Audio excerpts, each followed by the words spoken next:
Life. Life is good. You've got a job and it's a good job. The pay is good enough to provide for you and your family at least. Your employer even provides you with health insurance. How nice. But then one day there is no more job. There is no more health insurance.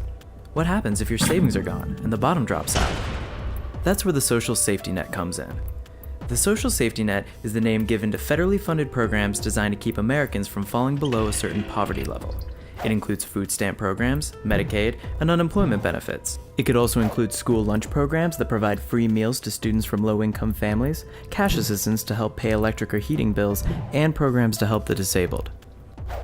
Social welfare and the concept of a welfare state are closely tied to a larger argument framing the 2012 presidential election. President Obama and the Democratic Party platform emphasized that few people get by or build a business without at least a little help along the way. And government assistance, whether in the form of direct social welfare or pre-existing infrastructure, plays a big role in the success of individual Americans. Mitt Romney and the Republican Party platform argue that government assistance can breed dependency, and the greater tax expenditures needed to fund a larger government assistance program put undue pressures on markets and businesses. Now, most would argue that it's not right to let our poorest citizens fall between the cracks. But is government assistance the answer?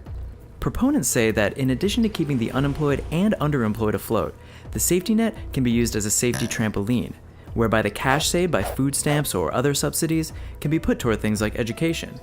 Others argue that by making it easier for those in poverty to purchase things like food, the safety net props up demand for goods, thus helping the entire economy. Moody's Analytics suggests that every dollar spent on the food stamp program generates $1.78 in economic activity. But critics say the safety net fosters a culture of dependency. Vice presidential nominee Paul Ryan worried that, thanks to the expansion of food stamp programs and unemployment benefits under the 2009 stimulus bill, the safety net was becoming more like a safety hammock.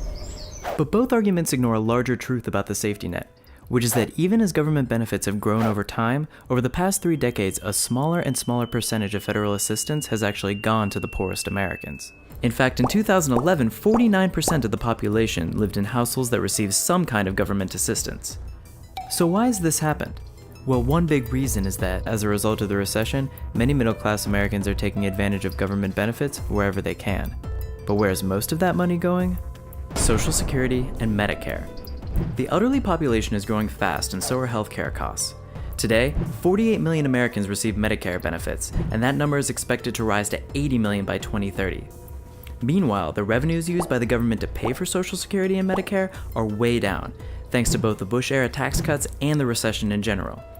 Now, the amount of money devoted to helping low-income families is not insignificant. Last year, the government spent $275 billion on Medicaid and $78 billion on food stamps. But to say that our culture of dependency hinges on aid to the poor ignores the fact that the people who benefit most from the social safety net are the middle class, receiving 58% of all entitlement spending. So back to our hero. You were on food stamps and Medicaid for a while, and let's say that that was the boost you needed to help you get back on your feet, find a new job, and get off immediate assistance. But if you're like the majority of Americans, the safety net doesn't just disappear once you're back on track. At that point, it actually becomes more of a safety harness, sticking around as you enter into old age. Is this the most effective way for the government to take care of its citizens? Well, that, of course, depends on who you ask.